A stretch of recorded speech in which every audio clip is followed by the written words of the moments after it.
Good evening. This side Rahul Magan here as a Group Chief Executive Officer, Treasury Consulting, and also a venture capitalist. As we speak, Treasury Consulting is a multi-million valuation company. I repeat, multi-million valuation company and 100% cash rich. So, unlike Paytm, Ola, Uber, Swiggy, Zomato, Policy Bazaar, Cartrade, and many, we are 100% profitable and cash rich. You also understand that now Treasury Consulting entered in two different worlds, and one of them is investment banking. Our first video on investment banking covering syndication is already live on our Facebook account.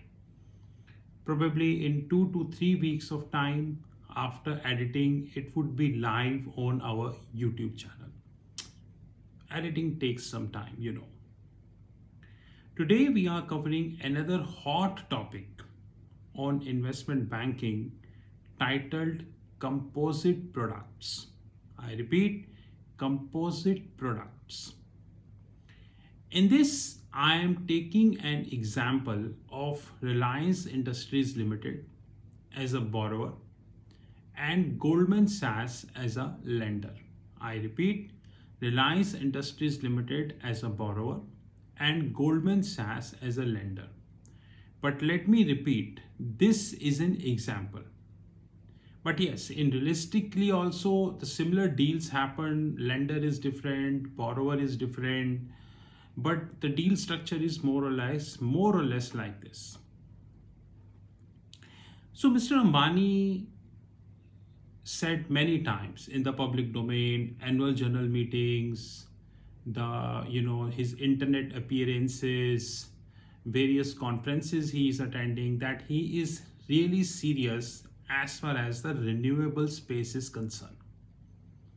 But renewable is a long gestation business.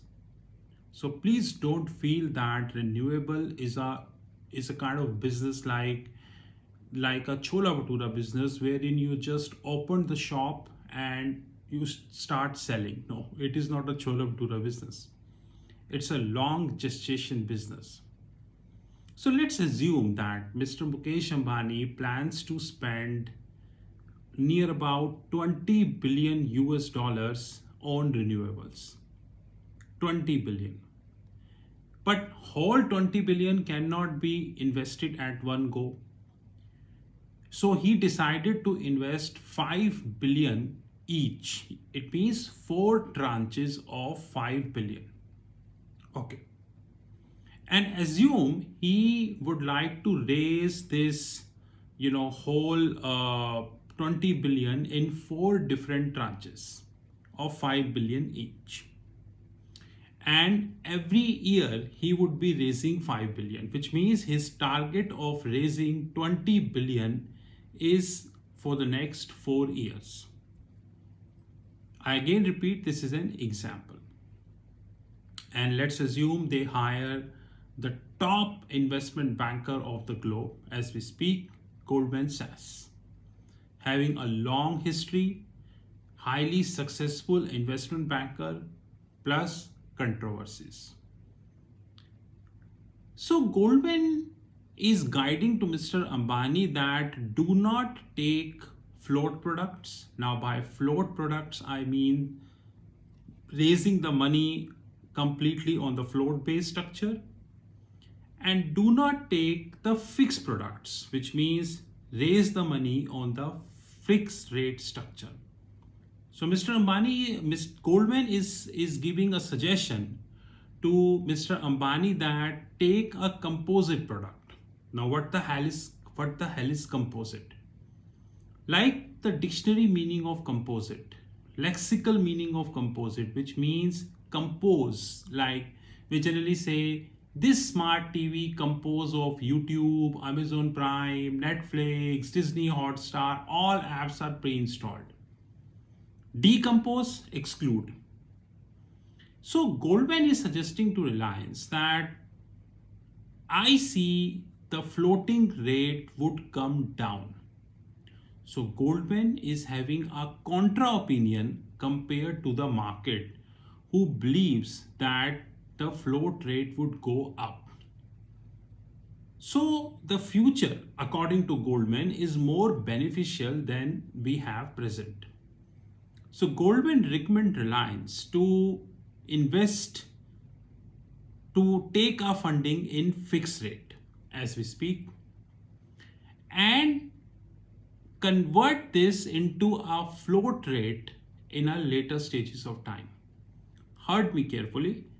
Mr. Ambani plans to invest near about $20 billion, and in this $20 billion of investment, he would be raising 5 billion in 5 billion each. It means 4 tranches of 5 billion, and he would be raising 5 billion in next 4 years.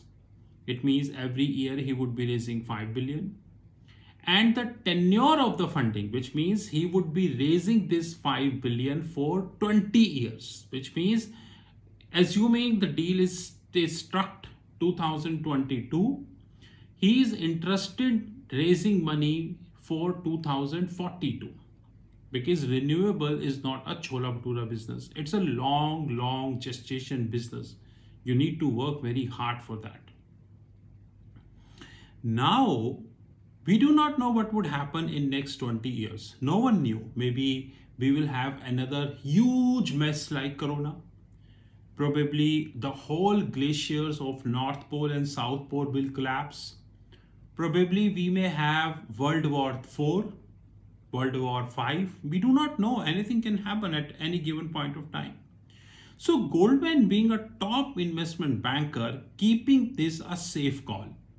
He is asking Reliance to issue the first 5 billion tranche at a fixed rate.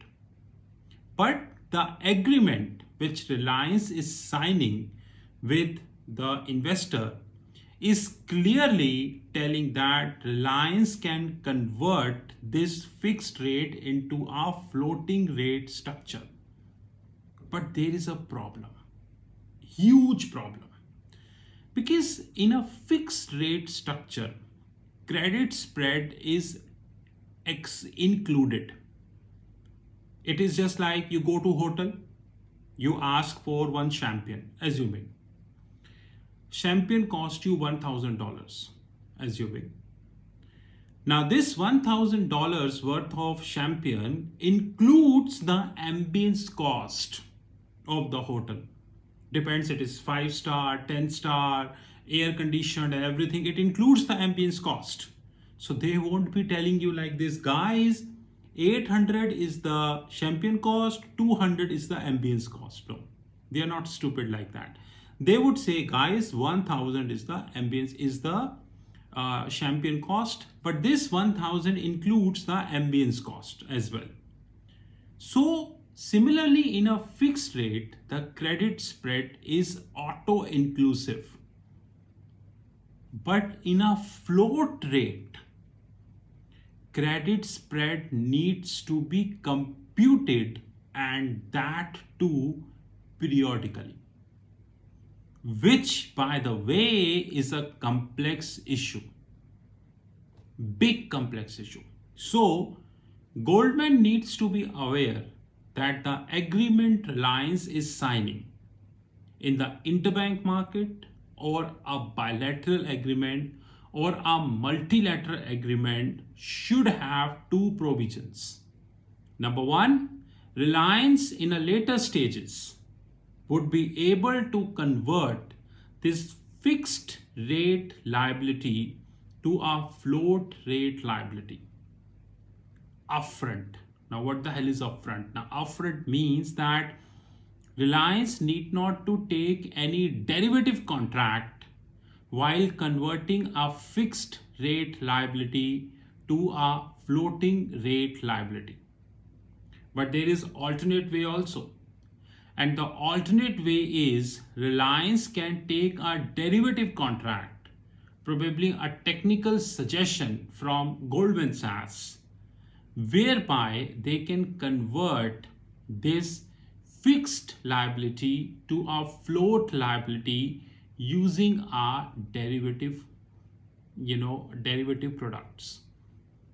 So in this video, I'm not covering about the hell lot of derivative products you do have. Now this is part 1. This is called composite products. I repeat, composite products, which gives the freedom to the lender, provided lender have the strong balance sheet. That's very important. That's why I took the example of Reliance. Lenders should have the strong balance sheet. That's why they get the privilege to convert the fixed liability to the float liability in a multiple ways. I'm not here discussing the derivative strategies. I'm not here discussing the benchmark curves and all these. This is part 1. See you in the part 2, which is more interesting.